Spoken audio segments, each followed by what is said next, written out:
तो मीन लगन के लिए हम शुक्र पर विचार कर रहे हैं और इस वीडियो में अब नवम भाव के लिए चर्चा करेंगे। नवम भाव में आपके शुक्र अगर मीन लगन में आते हैं तो वो यहाँ पर वृश्चिक राशि में होंगे। वृश्चिक राशि में वो आपके तृतीयेश और आपके अष्टमेश होकर आ रहे हैं।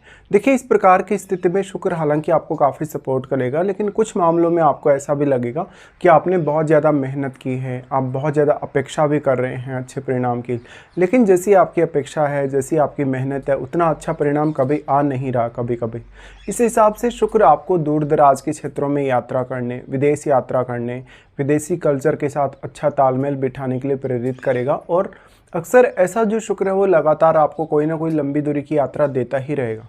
शुक्र आपकी मैरिज और आपके रिलेशनशिप के लिए भी उतना ही इम्पोर्टेंट प्लैनेट है और नवम भाव में भाग्य स्थान में आ जाने के कारण ये आपको काफ़ी ज़्यादा कहीं ना कहीं दूसरी संस्कृतियों के प्रति भी आसक्ति देगा।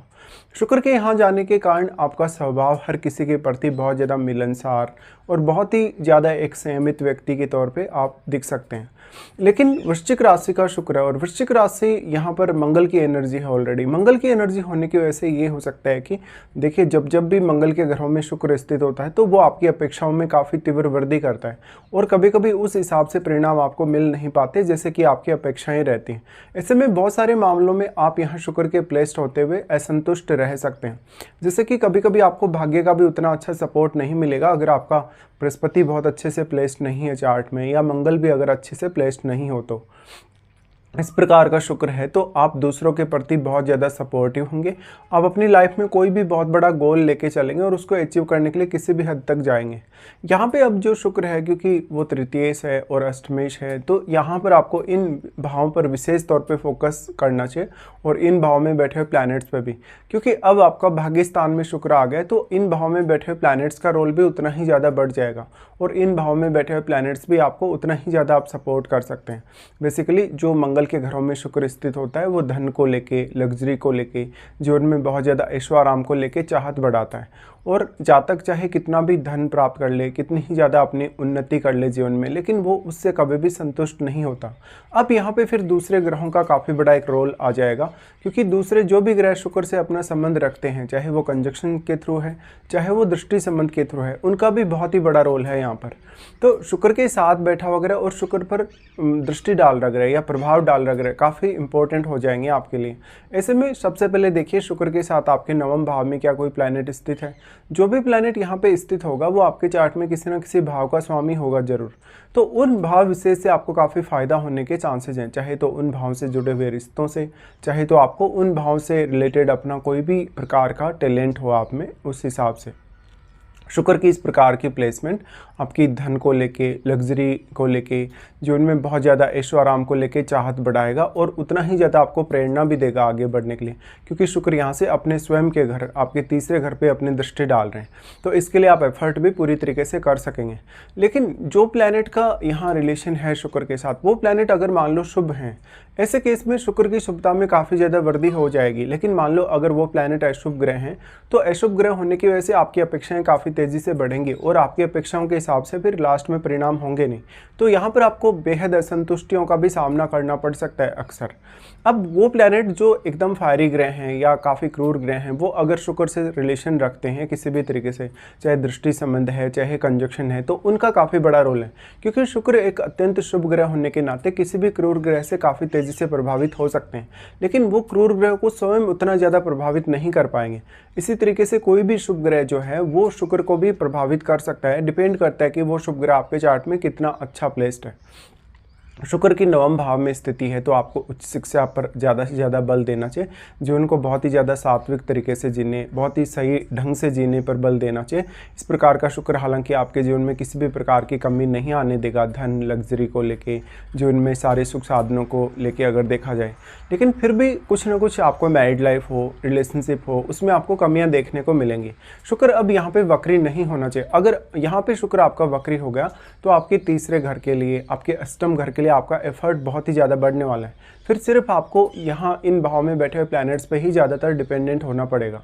शुक्र की इस प्रकार की प्लेसमेंट है तो शुक्र डायरेक्टली कौन कौन से ग्रहों से प्रभावित है, क्योंकि शुक्र अपने स्वयं के घर, आपके तीसरे घर को प्रभावित कर रहे हैं, लेकिन वो तीसरे घर में बैठे हुए प्लैनेट से स्वयं भी प्रभावित होंगे यहाँ पर।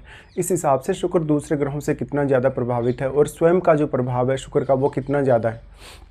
शुक्र जितना ज़्यादा क्रूर ग्रहों से प्रभावित है, या जैसे सूर्य से प्रभावित है, मंगल से प्रभावित है, उतनी ही ज़्यादा धन और लग्जरी की चाहत भी आपकी बढ़ेगी और उतनी ज़्यादा सक्सेस भी आप पा सकते हैं, क्योंकि वो बल आपको मिल जाता है, वो एक कहीं ना कहीं पुश आपको मिल जाता है आपको दूसरे प्लैनेट की वजह से। यहाँ पे फिर आपके नेम फेम के हिसाब से देखा जाए, आपकी क्रिएटिव टैलेंट के हिसाब से देखा जाए तो शुक्र काफ़ी बेहतरीन साबित होंगे और छोटी उम्र में ही आप बड़ी प्रसिद्धि दर्ज कर सकते हैं अपनी लाइफ में। इस हिसाब से शुक्र जो कि आपके रिश्तों के लिए काफ़ी इंपॉर्टेंट है, हर किसी के प्रति आपकी शालीनता और आपके व्यवहार के लिए देखा जाए तो शुक्र काफ़ी अच्छा साबित होगा। फिर शुक्र आपकी लाइफ में मैरिड लाइफ के लिए बहुत इंपॉर्टेंट ग्रह है। विशेषकर ऐसा शुक्र अगर स्त्री के चार्ट में है तो ऐसी स्त्रियां फॉरेन कल्चर और अपने स्वयं के कल्चर के बीच में बहुत अच्छे से एडजस्ट कर पाएंगी। शुक्र की इस प्रकार की प्लेसमेंट होने से ऐसी स्त्रियां काफ़ी ज़्यादा ही कहीं ना कहीं सात्विक हो सकती हैं, या उनका जो दूसरी संस्कृतियों के प्रति जो बिलीव है, उनका जो रुझान है दूसरी संस्कृतियों में वो ज़रूर रहेगा, लेकिन वो अपनी स्वयं की संस्कृति को नहीं भूल सकती। इस हिसाब से शुक्र स्त्रियों को थोड़ी ज़्यादा पॉपुलैरिटी दे सकता है और उनको भाग्य से भी काफ़ी लाभ करवा सकता है, क्योंकि शुक्र स्वयं स्त्री को रिप्रेजेंट करता है। इसलिए शुक्र यहाँ पे जितना ज़्यादा अब शुभ ग्रहों से प्रभावित होगा उतना ही ज़्यादा आपको भाग्य से सपोर्ट मिलने की संभावना बढ़ेगी। और जो जो भी प्लैनेट्स यहाँ शुक्र को प्रभावित कर रहे हैं वो प्लैनेट्स आपके चार्ट में जिन भावों के स्वामी हैं उन भाव विशेष से जुड़े हुए आप अपने टैलेंट पे फोकस करें, उन भाव विशेष से जुड़े हुए आपके जो भी कारकत्व हैं उन पर आप फोकस करें और उन रिश्तों पर भी जो उन भाव से जुड़े हैं। शुक्र की इस प्रकार की प्लेसमेंट है तो स्त्रियां बेसिकली अपना अगर घर छोड़ें, अगर वो अपना जहां जन्म लिया वहां से, या इवन वो जहां भी आप अपने कैरियर के लिए रहना चाहें, जहां भी आप ट्रेवल करना चाहें, तो ज़्यादा से ज़्यादा जितनी ज़्यादा स्त्रियां एक्टिव रहेंगी उतना ही ज़्यादा आपको अच्छा फल मिलेगा।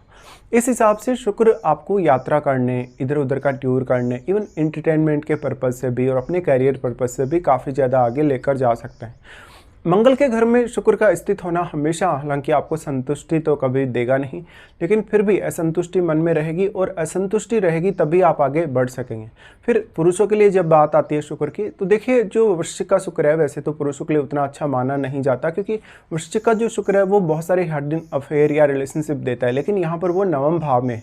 नवम भाव में होते हुए इसके इतने अधिक चांसेस नहीं होंगे कि वो आपकी मैरिड लाइफ को डिस्टर्ब कर सके किसी भी तरीके से, लेकिन फिर भी जो पार्टनर होगा उसको समझने में कभी कभी आपको थोड़ी कठिनाई होगी।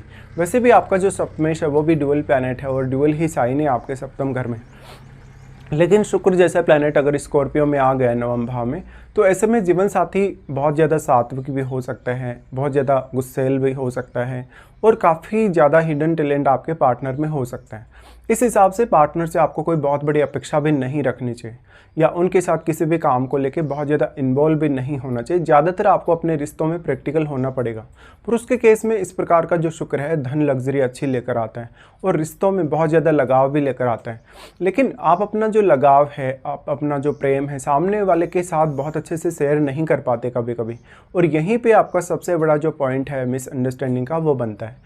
पुरुषों के केस में देखा जाए तो इस प्रकार का शुक्र मैरिज होने के बाद में काफ़ी ज़्यादा टूर दे सकता है, देश विदेश के या इवन अपनी कंट्री के भी। इसका शुक्र विदेश में भी इवन सेटल कर सकता है। अब आप देखिए कि आपके तीसरे घर में, आपके अष्टम घर में, इन घरों में जो बैठे हुए प्लैनेट्स हैं वो कितने ज़्यादा स्ट्रॉन्ग हैं, क्योंकि थर्ड हाउस में जो भी प्लैनेट बैठेगा वो निश्चित तौर पर शुक्र को प्रभावित अवश्य करेगा। जो भी प्लैनेट अष्टम में बैठेगा वो आपके दूसरे घर को प्रभावित करेगा, तो वो आपके सेकेंड हाउस को मजबूत कर सकता है, धन की स्थिति, पारिवारिक स्थिति को काफ़ी अच्छा बना सकता है। डिपेंड करता है कि वो किस प्रकार का प्लैनेट है। तो आपका थर्ड हाउस अब कितना ज़्यादा एक्टिव है, आपका अष्टम भाव कितना ज़्यादा एक्टिव है, उसी पर आपकी सफलता डिपेंड करेगी। फिर बात आ जाती है महादशा की। देखिए महादशा जो है 20 वर्ष की शुक्र की महादशा होती है और 20 वर्ष की एक बहुत ही लंबी महादशा को आपको भोगना होता है। तो हो सकता है इस जीवन काल में आपको शुक्र की महादशा हो भी और कुछ लोगों को ना भी हो, लेकिन फिर भी शुक्र की महादशा के लिए अगर देखा जाए तो काफ़ी लंबी महादशा होने के कारण अगर आपकी 20 की एज से लेकर 50 की एज तक कभी भी अगर ऐसी दशा आती हो, और ऐसी दशा लगभग 50 की एज आते आते अगर आपकी कंप्लीट हो जाए तो बहुत ही अच्छा बेहतरीन आप इसका फ़ायदा उठा सकते हैं।